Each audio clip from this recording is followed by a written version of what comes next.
Hospitals కానీ ఇవన్నీ కూడా, అలాగే ఇప్పుడు వాలంటీర్ వ్యవస్థ అంటే కంప్లీట్గా జగన్ మార్క్తో ఏర్పాటైనవన్నీ కూడా త్వరలో కనుమరుగు కాబోతున్నాయా, నిర్వీర్యం అవబోతున్నాయా, దానికి ఇది ఒక సంకేతం. మనం ఇది జగను బాబు కోణంలో చూస్తున్నాం.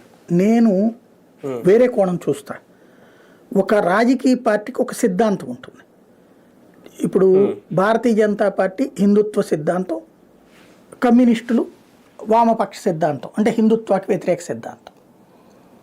ఇట్లాగ సైద్ధాంతిక అంశాల్లో విభేదాలు ఉంటాయి. ఇక్కడ రాష్ట్రంలో ఉన్న రెండు పార్టీలలో సైద్ధాంతిక విధానాలలో కంప్లీట్ తేడా ఉంది.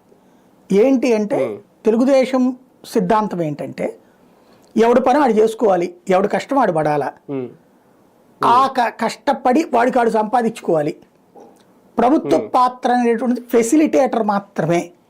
అంటే నువ్వు బాగా చదువుకోవాలి, నీ దగ్గర డబ్బులు ఎక్కువ ఉన్నాయి, ఎక్కువ ఉన్నోడికి ప్రైవేట్ స్కూలు, ఇంకా ఎక్కువ ఉన్నోడికి కార్పొరేట్ స్కూలు, ఇంకా ఎక్కువ ఉన్నటువంటి వాడికి ఐఐటి స్కూళ్ళు, అట్లాంటివి.